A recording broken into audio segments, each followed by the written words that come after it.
Tapi kadang-kadang petani juga punya program dalam arti mana yang harus mulai tanam, mana harus mulai panen. Nah ini kan tidak bisa diketemukan antara keinginan masyarakat sehari-harinya dengan kalimat sesuai ya. Tapi kalau cuacanya ini enggak sesuai kan kita juga susah. Gitu.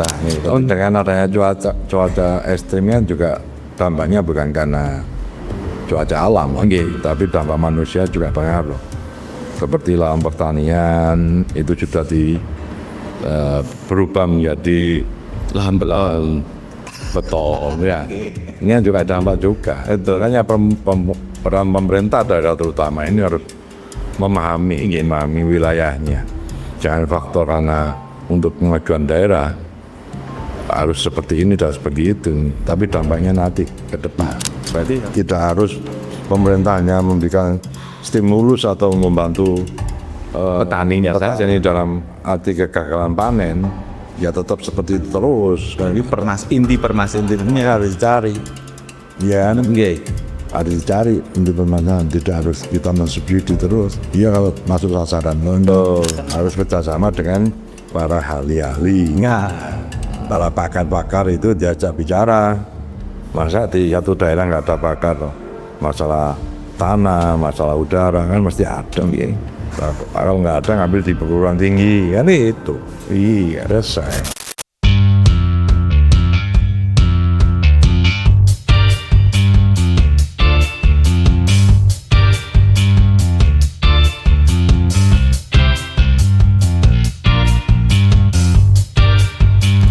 Dr. Haji Edi Paripurna MSI, anggota Komisi B DPRD Jatim 2024-2029. Saat ini memasuki periode ketiga di DPRD Jatim. Haji Edi Paripurna adalah seorang politikus kelahiran Pasuruan. Ia tergabung dalam Partai Demokrasi Indonesia Perjuangan. Ia pernah menjabat sebagai Wakil Bupati Pasuruan dari 2008 sampai 2013, mendampingi Dade Angga selaku Bupati Pasuruan. Edi Paripurna dikenal dengan tagline "Kita Semua Saudara". Masyarakat Kabupaten Pasuruan juga mengenalnya Pro Wong Cilik dengan salah satu gebrakannya yakni Sambang Deso.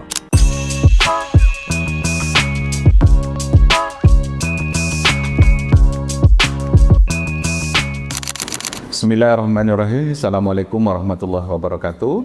Sahabat Posko, kita kembali lagi di Posko Berdialog, ruang diskusi, berbagi inspirasi, mencari solusi bersama di tengah permasalahan yang tengah berkembang di tengah masyarakat. Karena kami Posko Berdialog dari Jawa Timur untuk Indonesia. Sahabat Posko, saya Muhaimin, tentunya tidak sendiri di Posko Berdialog. Kali ini Posko Berdialog bersama DPRD Jawa Timur, kita kehadiran tamu spesial anggota Komisi B DPRD Jawa Timur, yaitu beliau Bapak Dr. Andes Haji Edi Paripurna MSI, yang beliau berada di Komisi B bidang perekonomian, yang membahas terkait dengan bidang-bidang perekonomian, termasuk bidang pertanian dan peternakan. Kita sapa terlebih dahulu beliau yang sudah hadir di Posko Berdialog. Assalamualaikum warahmatullahi wabarakatuh. Waalaikumsalam. Pak Edi, selamat datang. Terima kasih ya. Di Posko Berdialog by Malang Posko Media. Beliau adalah anggota Komisi B DPRD Jawa Timur yang terkait dengan bidang ekonomi. Kali ini kita akan membahas terkait dengan pertanian, Pak Edi. Ya. Ini agak seksi kalau kita ngomong soal pertanian. Tapi pertanian sekarang yang kita bahas terkait dengan perhatian pemerintah di bidang pertanian di kala musim cuaca ekstrim. Belakangan ini cuaca cukup mengkhawatirkan, cukup ekstrim. Dengan adanya badai El Nino membuat pola tanam, kemudian cuaca yang ekstrim juga berdampak signifikan terhadap aktivitas pertanian di Jawa Timur, baik sisi produksi, distribusi, harga, dan juga kesejahteraan petani. Bagaimana perhatian pemerintah terhadap petani di kala cuaca ekstrim? Pak Edi, menurut jenengan dari kacamata jenengan, situasi kondisi pertanian di Jawa Timur saat ini bagaimana Pak? Ya, terima kasih. Assalamualaikum warahmatullahi wabarakatuh. Waalaikumsalam warahmatullahi wabarakatuh. Yang pertama tentunya kalau kita bicara masalah kondisi cuaca ekstrim ini adalah sangat fenomenal ya, karena bagi kehidupan manusia yang ada di Indonesia. Tentunya dengan adanya terjadinya cuaca ekstrim ini ada beberapa hal. Yang pertama karena pola hidup manusia dalam membakar bahan bakar fosil ya, udara, dan termasuk kurang cukupnya CO2 atau udara ini salah melengkapi untuk mengimbangi cuaca yang ada di Indonesia, dan tentunya berdampak pada semua manusia. Hari ini kita bicara masalah pertanian, ya memang sangat berpengaruh besar terhadap kondisi cuaca ekstrim ya.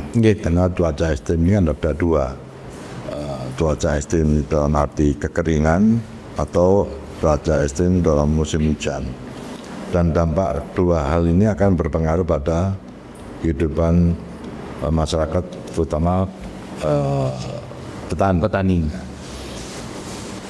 Kalau menghadapi cuaca ekstrim kekeringan, ini juga dampak bagi pertanian tentunya akan berpengaruh pada irigasi. Kurangnya air yang mengalir ke pertanian. Dan yang kedua, kalau sistem ekstrimnya ini ekstrim hujan, ini juga berdampak akan rusaknya tanaman. Nah, tentunya ini perlu peran serta terutama masyarakat petani maupun dengan pemerintah. Ini harus bisa memberikan informasi terhadap kondisi cuaca sehari-harinya di Jawa Timur khususnya. Tentunya kerjasama antara BMG bagian penanganan cuaca ada setiap harinya, termasuk pemerintah, termasuk swasta. Swasta dalam hal ini bidang pertanian. Nah, tentunya para petani ini perlu untuk diberikan edukasi, perlu dikasihkan pemahaman. Kalaupun mereka setiap harinya sebagai pekerja petani, tentunya pemerintah bisa memberikan informasi terhadap dalam 12 bulan berjalan ini apa yang harus dikerjakan oleh petani. Paling tidak harus tahu musim kedepannya bagaimana. Kalau memang selama ini petani ini kondisi sehari-harinya bercocok tanam padi, lah tentunya itu harus dilakukan selama mereka menjalankan. Tapi kadang-kadang petani juga punya program dalam arti mana yang harus mulai tanam, mana harus mulai panen. Nah, ini kan tidak bisa diketemukan antara keinginan masyarakat sehari-harinya dengan kalimat sesuai ya. Tapi kalau cuacanya ini enggak sesuai kan kita juga susah. Tentunya ini peran serta pemerintah harus betul-betul maksimal.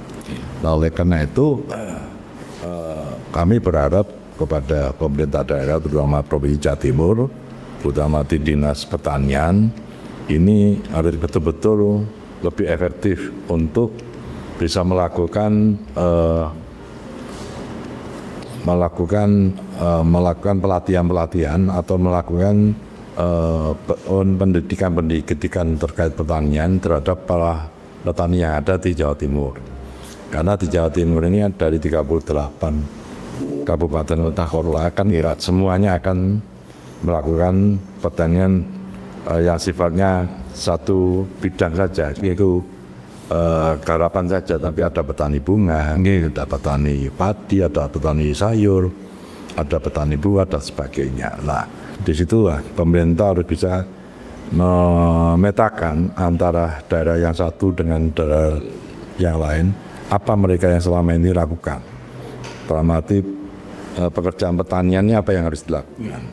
Kalau ini akan mengakibatkan perubahan cuaca, tentunya BMG ya, BMKG ini harus bisa menginformasikan pada pemerintah daerah. Karena teknologi sekarang lebih mudah. Di Jawa Timur ada BMKG, mungkin di masing-masing wilayah ya kabupaten kotanya juga mempunyai. Nah ini yang harus bisa merespon, menyampaikan kondisi alam kita ini dari bulan pertama sampai selama setahun 12 bulan apa yang akan terjadi. Nah disitulah kami mengharapkan pemerintah provinsi dan tidak peran sertanya dengan kerjasama dengan pemerintah daerah yang terkait dengan bidang petani. Karena Jawa Timur itu Pak Edi memegang peran kunci dalam ketahanan pangan. Ya. Peran kunci ketahanan pangan secara nasional, dan pernah juga terjadi cuaca ekstrim yang cukup parah juga Pak Edi. Kalau lihat data dari tahun 2022 sampai dengan 2024 itu produksi padi di Jawa Timur turun karena terjadinya cuaca ekstrim. Contoh produksi padi 2023 dari 9,71 juta ton itu turun menjadi 9,27 ton. Ini kan ada penurunan yang cukup signifikan sekitar 0,48 juta ton dibanding 2023. Di tahun 2024 juga turun 0,25 juta ton, sekitar 5,3 juta ton itu hasil produksi. Nah itu kan kalau dibandingkan dengan yang sebelumnya juga cukup signifikan penurunannya. Nah ini menjadi faktor penting karena lagi-lagi ada Pak El Nino yang membuat efek karena curah hujan terus menerus. Nah itu akhirnya menjadi berpengaruh kepada produksi pertanian khususnya tanaman padi di Jawa Timur. Nah kalau tadi sudah Pak Edi menyampaikan bagaimana memberikan edukasi kepada para petani untuk bagaimana mengetahui pola tanam. Ya. Nah, harapannya tidak terjadi seperti yang sebelumnya. Apalagi kebanyakan petani kita petani tradisional. Ya. Untuk mendorong upaya-upaya itu bagaimana Pak Edi dari Komisi D? Ya, yang jelas kalau kita mengikuti kondisi cuaca, kondisi alam, Pemda ada Tumpang Sari. Tumpang Sari kan ada yang tanaman yang bertahan dengan begitu banyaknya air, tidak akan berpengaruh terhadap tanaman tersebut. Ya. Kalau ada musim kekeringan kan juga termasuk ekstrim juga pengaruh, walaupun dia tidak butuh air tapi mereka bisa hidup. Nah ini kan perlu pikiran ke sana. Betul. Agar para petani tidak rugi. Jadi jangan sampai petani itu mencari keuntungannya lebih besar. Tapi bagaimana kehidupan mereka selama pekerjaan sebagai petani untuk terus menerus ada gitu. Karena kita sendiri di Indonesia ini kan tidak satu musim, beberapa musim. Satu hal yang paling penting sebetulnya, kalau pemerintah itu dalam hal ini pemerintah daerah yang mempunyai wilayah untuk bisa menganjurkan para petani diberikan asuransi. Nah, kalau ada asuransi tentunya tidak bisa menutupi kerugian mereka dalam pekerjaan petani. Ini yang perlu didukung, perlu disampaikan pada petani. Pemerintah harus memberikan subsidi. Subsidi silang dalam arti berapa persen yang harus dilakukan oleh para petani. Pemerintah juga membantu biaya untuk asuransinya. Inilah peran serta pemerintah yang harus kita libatkan. Program ini sudah berjalan di Jawa Timur atau bagaimana, Mas? Kalau minta lama ini hanya sebagian daerah. Bagian daerah, terutama basis-basis para petani, terutama di daerah Mataram ya, seperti daerah Ngawi, Nganjuk, ya, termasuk di Pacitan. Ini sudah mereka ke sana. Ya mudah-mudahan dari pemerintah kabupaten kota yang ada di Jawa Timur ini bersama-sama untuk memberikan spot atau memberikan peringanan bagi para masyarakatnya, terutama bagi para petani. Harapannya dengan asuransi petani ini ya, petani juga mempunyai kejelasan, Pak ya. Jelasan. Mempunyai perlindungan. Betul. Ketika terjadi cuaca ekstrim juga kerugiannya tidak terlalu besar. Ya, karena yang dihadapi petani kan problemnya banyak. Problemnya banyak.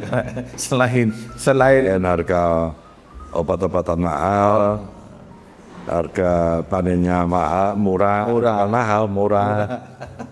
Ya kan pusing.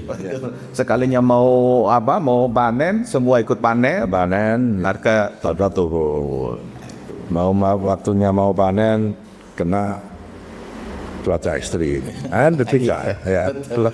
Jadi barangnya nggak jelas. Kalau barang yang jelas bisa dihindari. Kalau dulu itu ada program resi gudang ya. Ya. Dulu pernah ada program resi gudang, tapi tidak tahu sekarang ini apa masih berjalan apa enggak. Program resi gudang harapannya ketika harga panen jatuh disimpan dulu di gudang dengan cara titip sewa itu, harapannya nanti ketika harga naik bisa dikeluarkan barang. Seperti yang diminta oleh Pak Prabowo gitu. Bahan panen petani harus dibeli Bulog kan itu. Sekarang Karena apa? Biar nggak kena pihak ketiga yang namanya tengkulak. Nanti kadang-kadang petani kita susah, baru tanam sudah diicol. Kalau sudah diicol sepenuhnya milik tengkulak sampai kan. Betul. Padahal belum tahu nanti bagaimana berapanya itu. Makanya perlu diberikan edukasi. Petani kita ini katakan nanam 1 hektar minimal harus dihitung biayanya berapa. Betul. Terus hasil jualnya ketemu berapa, harus ada pengisian. Kalau orang kita umumnya kalau yang penting laku ya dibuat tantangannya ya. Nanti waktunya tanam bingung lagi yang balik ngangan tandani sama hijau tadi. Itu ya, hanya baru setengah jadi sudah dihijau. Padahal itu ya gambling akhirnya. Harusnya petani bisa lebih sejahtera ketika menunggu sampai dengan waktunya masa panen. Makanya itu adanya koperasi petani. Kalau ada koperasi petani berarti kelompok masyarakat petani. Itu kan pasti ada kegiatan-kegiatan membantu untuk memperlancarkan para petani berusaha. Betul. Ya otomatis bentuk ada dana yang talangan ya, dari iuran para petani. Itu harus dilakukan. Ini yang perlu untuk mengantisipasi dengan adanya program-program hijau tadi kan kita. Sampai nanti ketika panen juga kembali lagi ke koperasi jualnya Pak ya. Koperasi ada perlindungan, arti masyarakat butuh beras dari koperasi itu lebih bagus. Betul. Karena mereka nggak mungkin akan menjual di atas harga rata-rata. Betul. Nah untuk harga sendiri lebih bagus. Kalau itu terus jadi semua daerah udah makmur lagi petaninya. Dulu ada KUD Pak. Dulu ada KUD, tapi KUD kan lambat laun juga hilang. Sekarang ada koperasi merah putih. Kayaknya programnya kan sama semua. KUD, koperasi desa merah putih sama. Kembali pada umumnya. Manusianya. Sistemnya semua bagus. Ya kita kadang-kadang sebagai orang Indonesia kan kata laten. Nah perlu telatenan.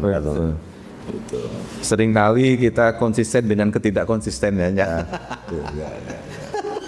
Akhirnya menjadi tidak konsisten gitu. Padahal koperasi itu adalah seperti apa yang disampaikan Bung Hatta adalah jati diri perekonomian soko guru bangsa, perekonomian bangsa kita.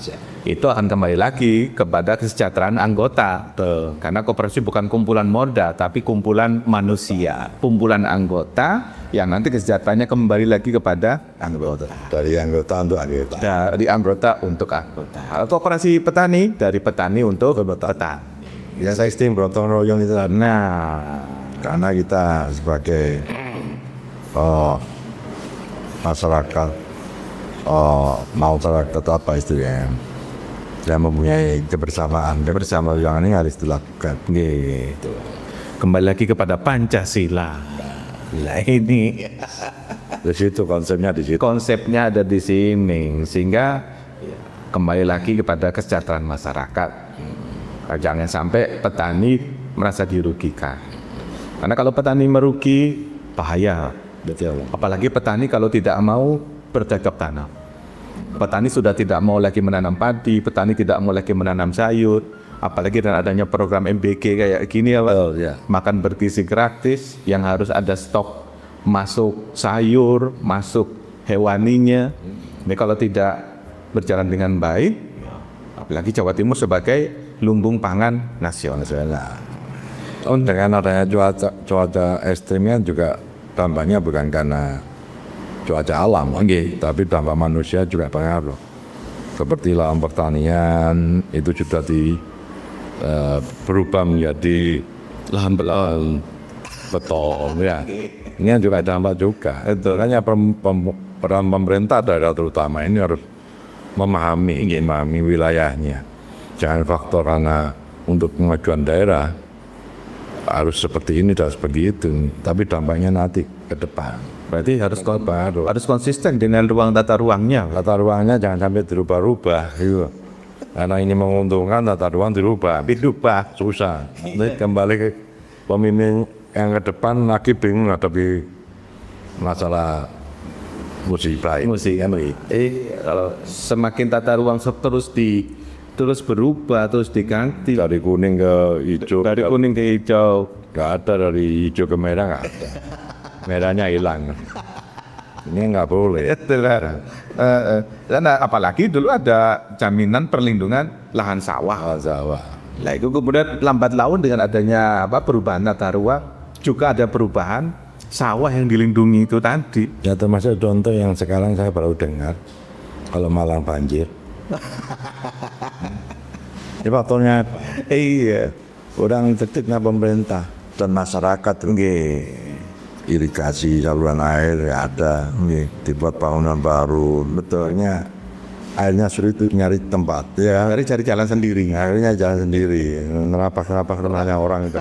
Pas rumahnya orang, nerabas rumah jalannya orang itu. Dan saluran air di Kabupaten Malang ini yang terbaik satunya Malang, Kota Malang. Karena ada gorong-gorong yang sampai tingginya 2 meter. Di daerah, kalau daerah Sulfat sana, itu bangunan zaman Belanda. Karena itu yang menampung air dari atas, gitu. Dan dulu ya Masuk Malang, tempat di dalam batu. Ini termasuk pekerjaan provinsi nih. Di bidang pengairan, Komisi D ya. Ini sudah kita lihat dulu waktu saya di Komisi D, pernah kita pantau. Kita masuk ke gorong 2 meter. Hampir sekian ini tinggi. Tapi ada juga Pak, gorong-gorong yang zaman Belanda itu tingginya 2 meter. Ya itu. Di Jalan Ijen. Karena di daerah Malang ini memang penampungan. Sudah disiapkan sebenarnya. Ini nggak difungsikan. Tapi ketika saya ngeliat ke sana kering Pak. Ya, bukan keren karena buntu kan. Itu sudah bisa masuk. Itu. Untuk kalau dicari sampai hulu sampai ke hilir sudah nggak banjir Malang. Saya jamin lah. Seringkali pemerintah tidak mau itu Pak. Akhirnya membuka drainase baru. Mungkin nanti wali kotanya kita apel. Nah, biar nggak banjir. Biar nggak banjir. Sekarang yang baru ini pemerintah provinsi sedang membangun drainase di Soekarno-Hatta yang cukup besar dengan anggaran sekitar 30 miliar. Ya harapannya di akhir Desember ini bisa selesai, karena juga belakangan itu banyak pro kontra juga dengan kalangan usaha yang ada di Suhat, karena cukup terganggu juga galiannya yang cukup lama. Sebenarnya kalau kita mau tahu sejarahnya Subhat ini dulu penampungan tada air. Daerah rawa-rawa. Sekarang sudah banyak bangunan. Sekarang bangunan semua, Pak. Bukan banyak bangunan lagi. Banyak bangunan semua. Nah inilah kira-kira sahabat Posko terkait bagaimana kondisi pertanian yang ada di Jawa Timur dan bagaimana petani menghadapi iklim atau cuaca ekstrim. Nah bagaimana nanti mendorong program-program yang pro petani agar petani tetap eksis di segala cuaca apapun, termasuk di ketika cuaca ekstrim. Kita akan kembali setelah ini.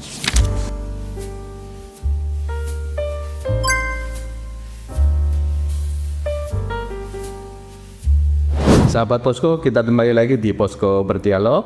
Kita masih berdialog dengan anggota Komisi B DPRD Jawa Timur. Beliau adalah Bapak Dr. Andes Haji Edi Paripurna, MSI. Beliau adalah anggota Komisi B DPRD Jawa Timur. Kita masih membahas terkait dengan pertanian, bagaimana peran pemerintah di bidang pertanian di kala cuaca ekstrim. Karena kalau kita lihat data dari Dinas Pertanian dan Ketahanan Pangan Jawa Timur, menunjukkan sepanjang 2024, total lahan pertanian yang terdampak banjir itu mencapai 15.842 hektar. Atau ya ini gagal panen karena puso. Di Lamongan itu tercatat paling parah dengan 978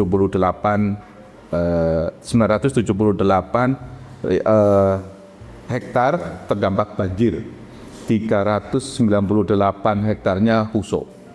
Kemudian tidak hanya banjir, tapi juga terkait dengan kekeringan. Di tahun 2024 ada 27 kabupaten kota yang terdampak kekeringan.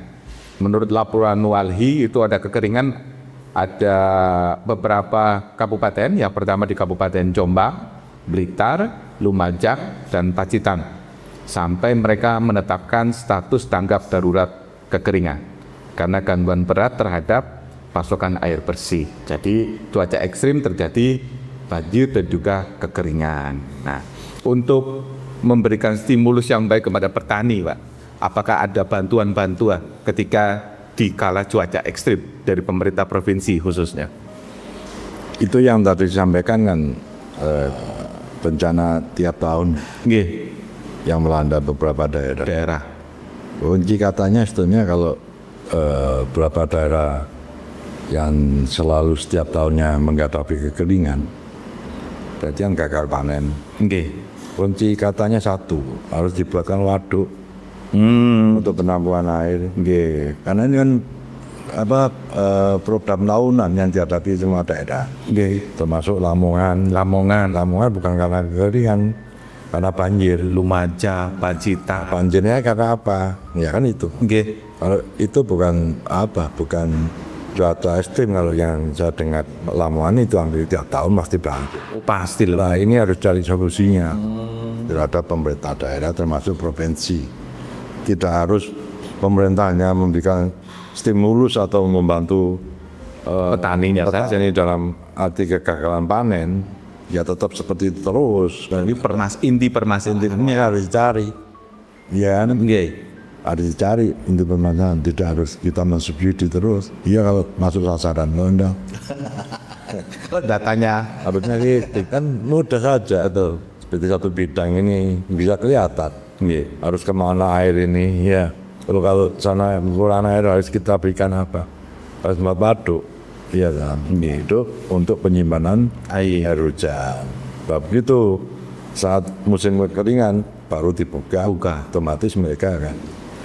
Sebab kalau wilayah banjir, Pak, kalau wajib wilayah banjir, mungkin di sini perlu adanya irigasi, ya kan, atau pembuangan air kemana, jangan sampai satu wilayah desa atau kecamatan ini mah. Kalau sudah banjir kan akan tidak ada penampungan. Iya, ya dibuat penampungan.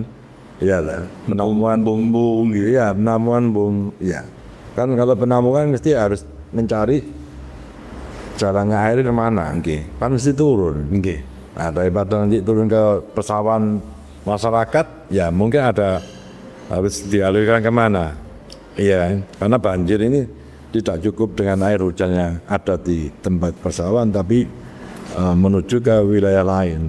Nah, untuk mengurangi debit air yang ada yang setiap tahunnya banjir itu, ya kan, enggak ada pengurangan. Tetap hujan tapi tidak sampai merusak tanaman tani. Itu kuncinya aja. Ini kita manusia kan diberi akal. Betul tahu lah. Iya dah. Tapi kadang kerusakan alam juga karena ulah manusia. Betul. Karena ulah manusia. Karena orang banyak berteori, memberikan pandangan, tapi gak dilaksanakan. Ya susah. Betul. Teori ini ndaki-ndaki. Tapi peran pemerintah harus ada. Teori itu bagus kalau pemerintah bisa menangkap. Itu pemerintah harus hadir. Nah, betul nggak teori ini bisa dilaksanakan? Nanti tapi cuma kalau melihat teori aja kami. Iya. Kami pemerintah nggak pekerjaan susah. Betul. Teori ada, pemerintahan mau, bagaimana budgetingnya? Betul, harus kerjasama dengan para ahli-ahli. Nah, Para pakar-pakar itu diajak bicara. Masa di satu daerah nggak ada pakar loh. Masalah tanah, masalah udara kan mesti ada. Nah, kalau nggak ada ngambil di perguruan tinggi, kan itu. Iya, selesai. dan hampir semua daerah punya perguruan tinggi ya Mbak ya, di Jawa Timur, sehingga banyak ahli-ahli yang bisa diajak untuk sharing. Ya, sharing baru direalisasi. Sebenarnya tidak terlalu sulit Pak ya, Nggak ada barang yang sulit. nggak ada yang barang sulit, asal mau untuk bersinergi, berkolaborasi, dan tentunya didorong oleh Komisi B untuk mensupport bagaimana budgeting ketika program sudah dibuat, teori sudah ada, Pasti, anggaran pasti harus. anggaran pasti Karena ini demi untuk masalah. masyarakat. Iyalah, kalau ini tinggal tugas Komisi B untuk mensupport itu semua, jangan sampai terjadi rutinitas bencana tahunan, Betul. baik kekeringan ataupun banjir. Iya, Ini kan bahaya. banyak bencana, banyak persoalan di daerah kan kita nggak berbuat masalah. Iya. Berbuat kalau sudah terjadi. Tapi kadang-kala perencanaan itu tidak seksi, Wan. Kalah dengan penanggulangan. Ya itu yang biasa terpakai.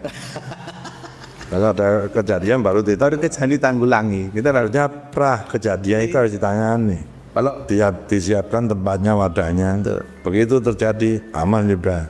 hujan, banjir itu menjadi hujan tidak banjir itu biasa ya.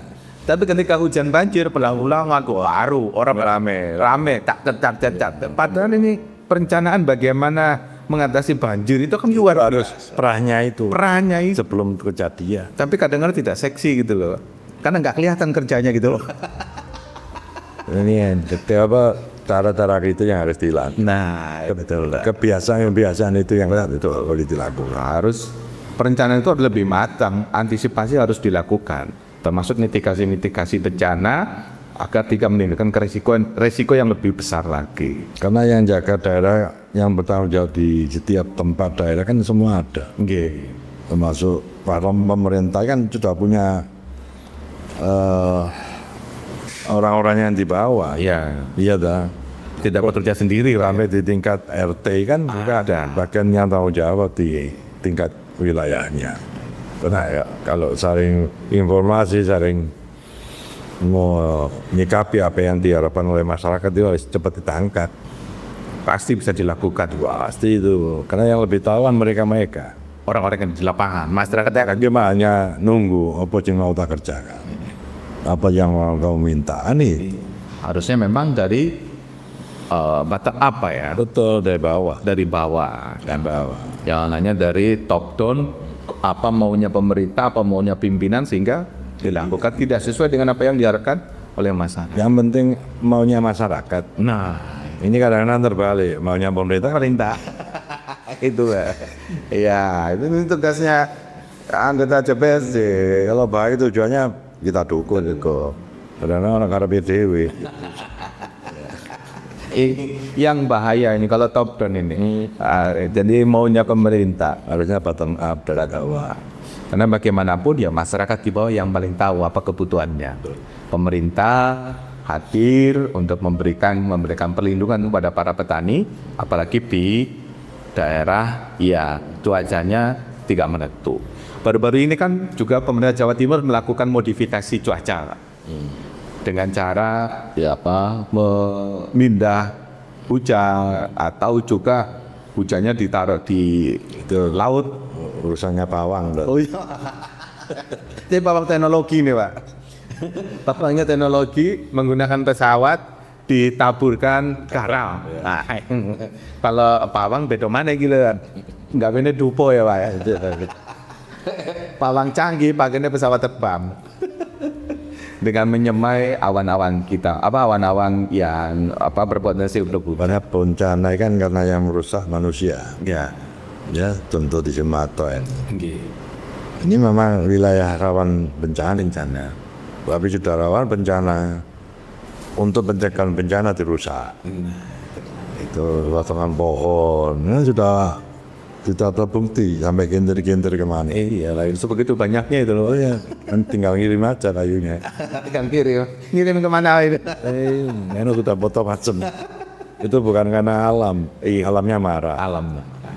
Manusia diingatkan, iya gitu. Manusia diingatkan, tinggal bagaimana membangun kesadaran manusia untuk tetap menjaga alam. Sekecil apapun perbuatan kita untuk menyelamatkan alam sangat penting dan sangat berpengaruh untuk menciptakan Indonesia Emas 2045. Nah itu untuk peran itu Pak, peran koordinasi pemerintah pusat, kemudian provinsi, daerah untuk mensinkronkan program-program yang di tengah cuaca tidak menentu ini. Kalau tidak gini, menurut saya, negara ini yang memimpin adalah pemerintah pusat. Ya, apapun yang ada di alam Indonesia, di negara kita ini kan semua kementerian punya peran. Ada pertanian, kehutanan, dan itu harus bisa memberikan gambaran pada pemerintah daerah, baik provinsi maupun kabupaten kota. Dan tidak memberikan motivasi hal mana yang harus dikerjakan, hal mana yang jangan dikerjakan. Tapi kadang-kadang pemerintah daerah tidak mau mengikuti aturan yang di atas. Masalah kehutanan masalah. Ini kan perannya pemerintah pusat, kementerian. Tapi kadang-kadang pemerintah daerah memberikan wewenang. Dan kadang-kadang begitu ada wewenang, diberikan izin ke pusat, ke kementerian. Ya, mungkin yang satu harusnya seperti ini, tapi yang lainnya bisa memberikan izin. Nah, ini kan sulit untuk mensinkronkan antara kemauan negara dengan pemerintah di daerah. Nah ini kalau semuanya sesuai dengan harapan kita semua, saya yakin kita bisa menghindari hal-hal yang terjelek, masalah ada penjara pemerintah yang tidak ada. Itu jangan sampai terjadi miskoordinasi. Nah, ini koordinasi akan bahaya juga. Ya, perlu juga sinergi antara pemerintah pusat, pemerintah daerah, pemerintah provinsi untuk menyatukan bersama bagaimana menghadapi cuaca ekstrim dan pertanian tetap existing. Nah, terima kasih Pak Edi Paripurna yang sudah berdialog di tengah-tengah kita di episode kali ini di Posko Berdialog. Mudah-mudahan ini menjadi inspirasi bagi para petani, bagi para sahabat Posko semua terkait bagaimana kita tetap memberikan perhatian kepada para petani di tengah cuaca yang ekstrim. Mungkin ada pesan-pesan Pak untuk para petani di Jawa Timur, monggo. Nah, terima kasih pada keluarga besar para petani. Kami berharap mari kita bersama-sama untuk saling memberikan informasi kepada kami yang ada di DPR Provinsi Jawa Timur. Tentunya kami akan bisa menindaklanjuti apa yang diharapkan oleh masyarakat, karena ini adalah tugas kami yang ada di DPR sebagai perwakilan masyarakat. Kami akan lebih mendorong pada pemerintah daerah, khususnya pemerintah provinsi, untuk betul-betul saling berkoordinasi dengan pemerintah daerah yang ada di Jawa Timur. Kalau itu dijalankan dengan baik, saya yakin harapan masyarakat Jawa Timur, segala sesuatu yang terjadi di wilayah masing-masing, insya Allah akan bisa terrealisasi dengan baik. Oke, terima kasih Pak Edi Paripurna. Mudah-mudahan ini menjadi inspirasi semua untuk para petani. Tetap kita bersinergi, pemerintah pusat, pemerintah provinsi, dan pemerintah daerah kabupaten kota. Bagaimana kita menjaga dan melindungi para petani di cuaca ekstrim atau cuaca yang tidak menentu. Sekali lagi terima kasih Pak Edi Paripurna yang sudah hadir di Posko Berdialog. Sahabat Posko, kami juga mengucapkan terima kasih. Jangan lupa share, like, dan komen podcast ini. Mudah-mudahan menjadi inspirasi bagi kita semua. Terima kasih. Assalamualaikum warahmatullahi wabarakatuh. Waalaikumsalam.